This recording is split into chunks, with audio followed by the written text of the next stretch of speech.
There is a word, one word, and it has quietly stolen from you more than failure ever could.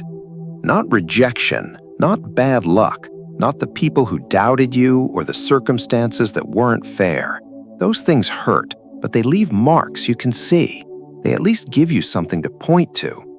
This word leaves nothing, no scar, no evidence, just an absence where your life was supposed to be. The word is someday. Someday when things calm down. Someday when the timing is right. Someday when you have more energy, more money, more certainty, more confidence, more of whatever it is you've decided you're missing. Someday has been living in your mouth for years now, and every time it comes out, it sounds responsible, it sounds measured, it sounds like someone who is being careful, being strategic, being smart about this. But here is what nobody says out loud. Here is the truth that sits at the bottom of that word, like a stone at the bottom of a river. Someday is not a plan.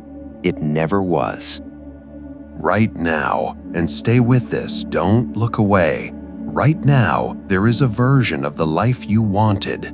It exists, not as fantasy, not as daydream, but as a real, possible trajectory that was always available to you. And somewhere between the first time you imagined it and today, something happened. Not one dramatic thing, not a single catastrophic failure, something quieter and therefore more dangerous. You started saving the videos instead of doing the work. You know the ones, the speech that made you feel like something was burning in your chest, the story of someone who lost everything and built it back, the quote that you screenshotted and sent to yourself at 11 p.m. like a transmission from a better future. You collected them, you built a library of inspiration, you watched them on Sunday mornings when the week ahead felt like a wall and you needed to feel like it was possible. And then the week came and the wall was still there, and somehow the feeling from the video didn't translate, and you thought, I just need the right video, the right podcast, the right book, the right sign that this is the moment to begin. That's not hunger, that's hunger management. You learned to feed the feeling without feeding the goal. And it worked in the worst possible way. It worked well enough to keep you comfortable, well enough to keep you from the real pain of starting, well enough to let another month pass, and then another, until the years started going by in a blur you tell yourself you can't explain. You can explain it. You chose the feeling of readiness over the reality of action, over and over and over again. And here is the part nobody talks about. The part that exists in the silence after the motivation fades and before you've picked up the phone to scroll again. The part in the quiet, in the middle of the night, when there's no video playing and no voice telling you that you can. It's the suspicion. Not fear exactly, something older and colder than fear. The suspicion that maybe you have been lying to yourself. That the goals you carry around like sacred objects were never really goals, they were comfort objects. The idea of the better life was doing the work that the actual better life was supposed to do. It was giving you the feeling of direction without requiring you to move. And that suspicion, when it shows up at 3 a.m., when the apartment is quiet and the phone is finally dark, that suspicion is the most honest thing you have ever felt about yourself. Don't run from it. Sit in it, just for a moment. Let it land. Because the people who build real things, the people who actually close the distance between what they are and what they're capable of, they all passed through that same darkness. Not around it, through it. Every single one of them had a night where the suspicion arrived and they had to make a decision about what to do with it. Most people grab the phone, pull up a video, swallow the feeling back down, reset the clock on their self-deception. Some people use it. Some people let the cold weight of that feeling become fuel, not because it feels good, but because there is nothing more clarifying in the world than the moment you stop lying to yourself. The moment you say quietly to no one but yourself, the time has been passing, the potential has been sitting untouched, and something has to change tonight. Not someday, tonight. Here is what Stoic philosophy understood that the modern world has forgotten. Not because it's ancient wisdom that needs dusting off, but because it is a permanent truth about the nature of human beings. The present moment is the only place where anything has ever actually happened. Not in the past, where you replay your regrets. Not in the future, where you rehearse your excuses. In the present, right now, this exact, unremarkable, inconvenient, imperfect, unglamorous now. History does not record the intentions of the people who hesitated. It does not archive the potential of the ones who waited for better timing. There are no monuments built to people who had the right plan but kept it tucked inside their chest, waiting for the sign. History is a record of action, nothing else. And that means every general who ever held a line, every builder who ever raised something from nothing, every person who ever changed the terms of their own existence, they all understood one thing at the molecular level. The battlefield exists only in the present. A delayed blade never strikes. Say that again. Let it sit in the body where it belongs. A delayed blade never strikes. Not later, not slower, never. The blade that stays in the hand becomes ornament, becomes excuse, becomes the story you tell yourself about why it wasn't the right time, wasn't the right opening, wasn't the right anything. The warriors who changed the outcome of things moved through their fear, not past it, not around it, through it, carrying it with them like weight in the pack, because that is what weight is for. You are not waiting to be unafraid. That's not courage. Courage is the decision to move while the fear is still screaming. And the only place you can make that decision is right now. Not when the conditions improve, not when the doubt quiets, not when you feel ready. Now. Think about what has already been given to the waiting. Think about it honestly. Not to punish yourself. Punishment is not the point, and this is not about guilt, because guilt is just emotion turned inward without direction. Think about it clearly, the way a soldier takes inventory before a campaign. What has gone to the delay? How many mornings have started with full intention and ended with the same distance between you and the thing that matters? How many Sunday nights have felt like a silent funeral for the week that was supposed to be different? How many New Year's Eves have come with a declaration that burned for 3 days and then went out like a match in the wind? That is not failure. Failure would mean you tried. That is something else. That is the slow corrosion that happens when potential goes untouched. Dreams rot when they are not fed by action. Not dramatically. There is no explosion, no clear break. They just get quieter. The thing that once made the chest hot and the mind electric becomes another item in the list of things you used to care about. And one day you mention it to someone, almost offhandedly, and you say, "I used to want to do that." And you hear yourself say it, and there is no grief in your voice, because even the grief has gone quiet. That is the real cost. Not the failure, the silence. You have heard people say that time is the most valuable resource, but that's almost too clean, too philosophical to land the way it needs to. The real version is uglier.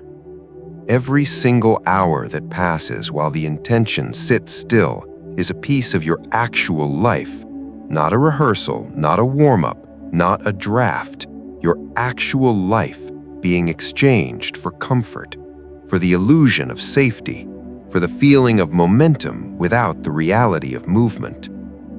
And the brutal arithmetic of it is this: you do not get those hours back. You do not get a retry. There is no option to download the old version of yourself, the one with all the original potential intact, and run a different scenario. There is only the version that exists right now, in this moment, with whatever time is left, and the question is simply what you're going to do with it. Here is the reframe. Here is the thing that changes the whole architecture of the problem.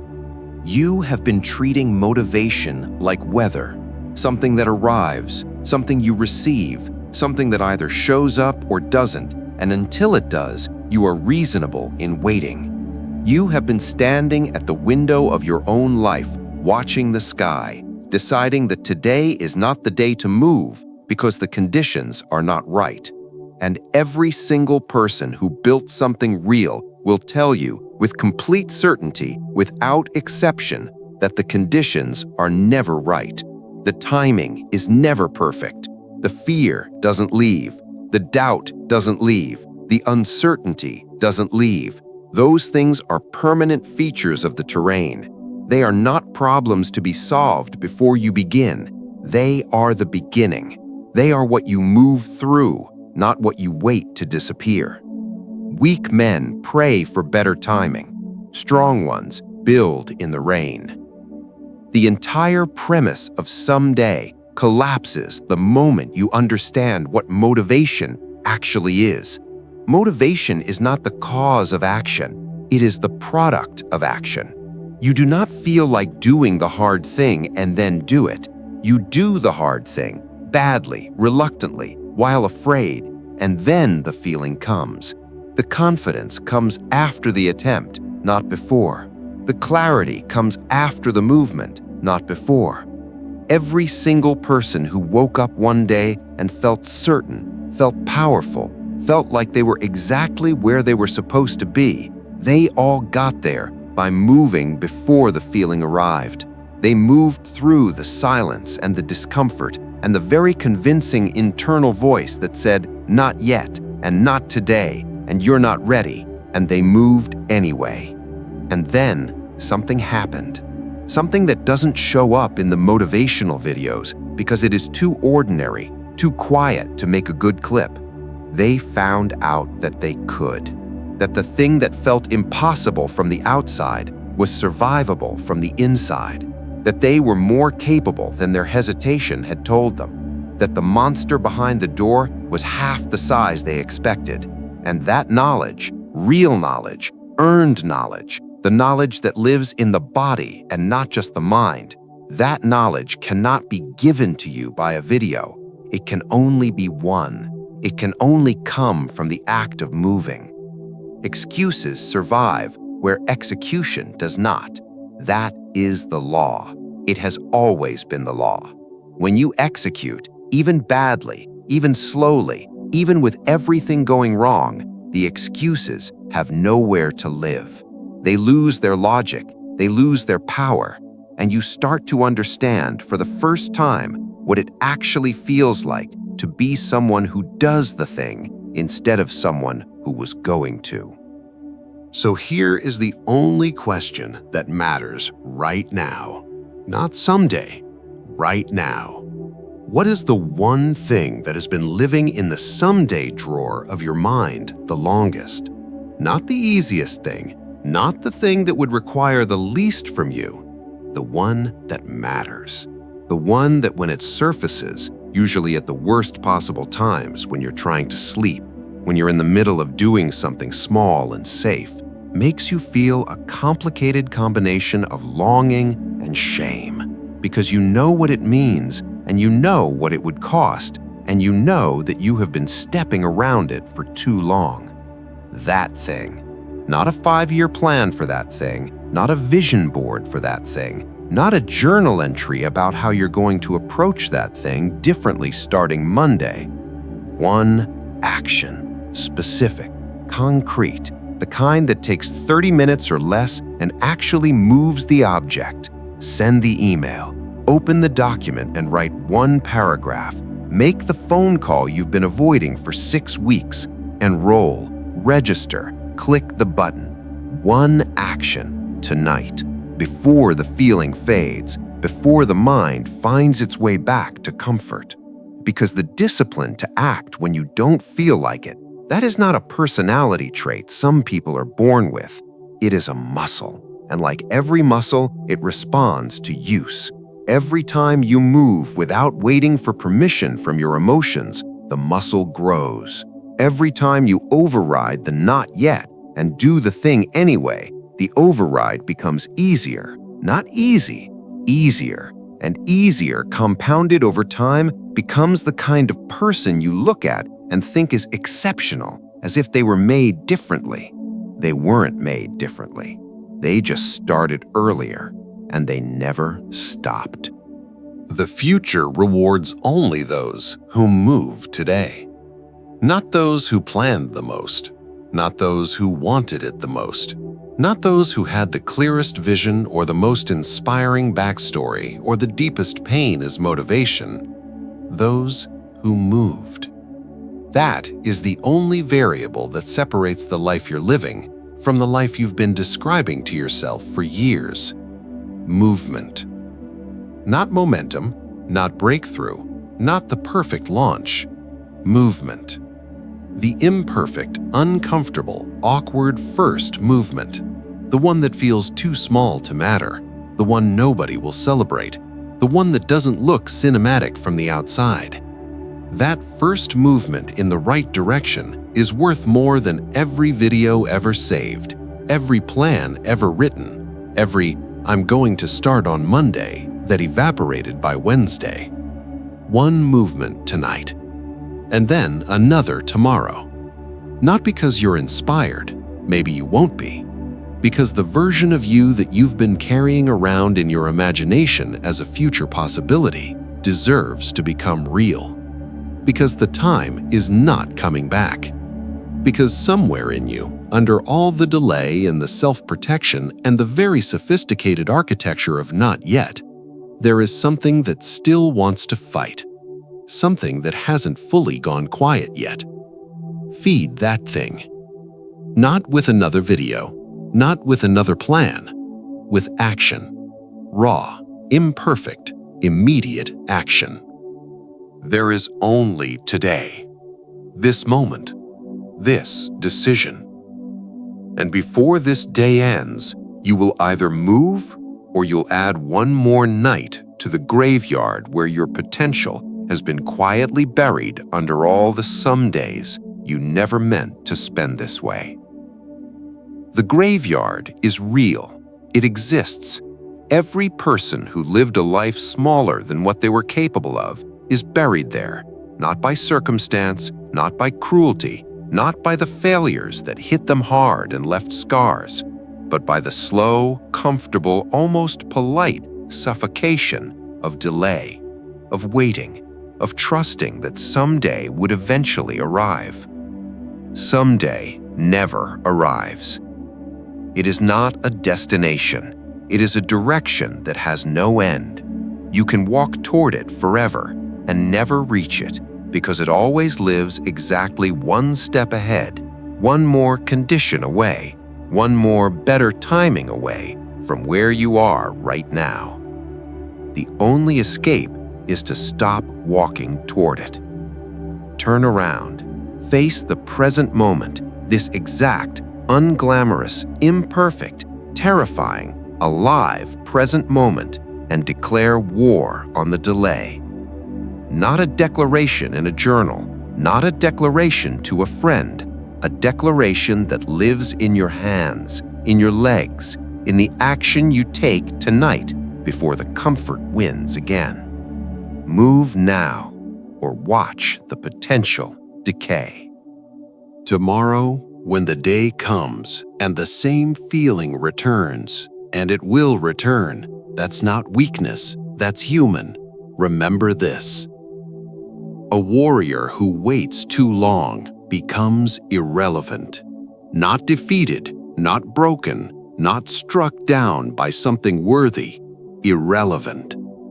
And the version of you that was always possible, always waiting just on the other side of the first real movement, deserves better than irrelevance. So does the time that's left. Move.